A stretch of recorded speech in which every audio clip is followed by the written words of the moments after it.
Welcome to a defining moment in our university's history. In celebration of our historic Bicentennial year, SUNY Fredonia is thrilled to invite our entire community to a true convergence of greatness. On April 2, 2026, the Juliet J. Rosch Recital Hall will host a voice that has fundamentally shaped the modern American literary landscape, Joy Harjo. Joy Harjo has quite literally revolutionized the highest office of American letters.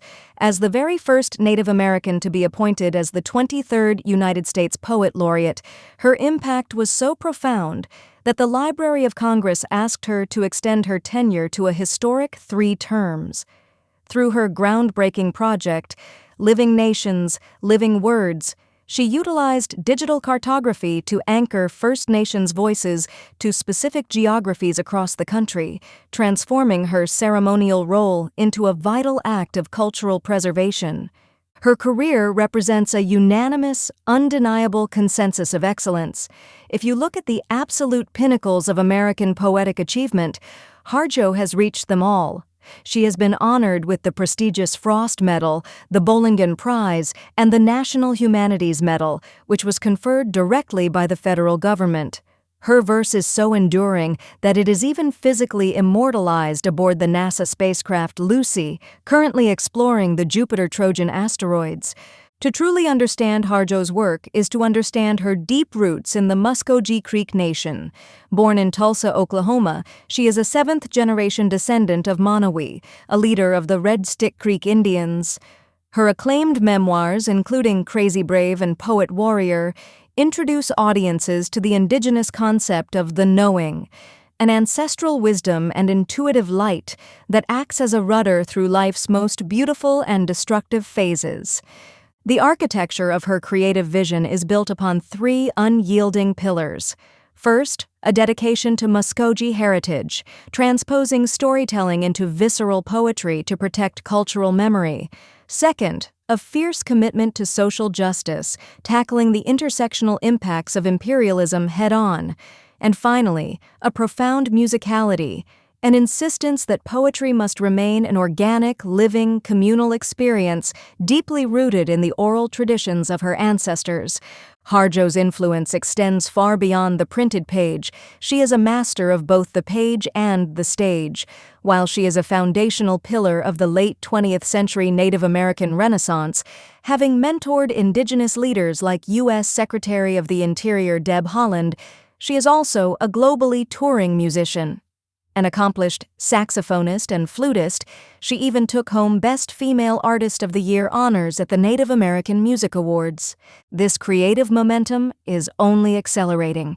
On April 24, 2026, just weeks after her appearance here at Fredonia, Harjo will make her debut on the prestigious Smithsonian Folkways label with a new album titled Insomnia and the 7 Steps to Grace. Helmed by Grammy-winning composer Esperanza Spalding, the album is a fertile, rhythmic collision of ancient oral traditions, modern jazz improvisation, and progressive rock. Bringing an indigenous leader of Harjo's magnitude to campus is a profound statement by the university about Fredonia's vision for its next century.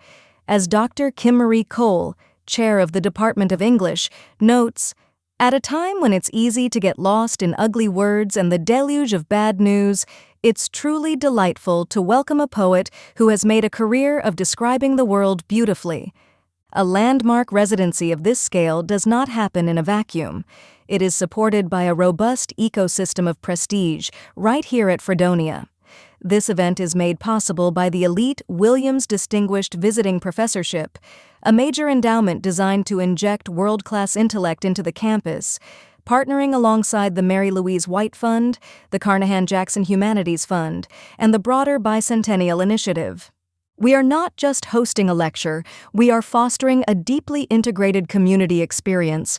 Throughout March, the Read Readers program is running a multi-week preparatory curriculum. These sessions democratize the academic experience, allowing students, faculty, and the regional public to critically engage with Harjo's themes of nature, spirituality, life, and death long before she ever steps up to the microphone. The evening of April 2nd will be a true multisensory humanities experience. Following the main bicentennial lecture and spoken word immersion in the Recital Hall, attendees will immediately transition to the Kathy and Jesse Marion Art Gallery. There, you can enjoy a catered reception while experiencing Children of Grass, an exhibition featuring B.A. Van Size's striking archival print portrait of Harjo herself, displayed directly alongside her inspiring verse. We invite you to reserve your seat in history. Join us on Thursday, April 2nd from 5 to 6:30 p.m. Both events are free and open to the public. However, tickets are required for the talk, and a 2-ticket limit per person has been set. They are available at the Fredonia Ticket Office in the Williams Center, online, and by phone at 716-673-3501. Please note there is a $6 service fee per order for online and phone sales.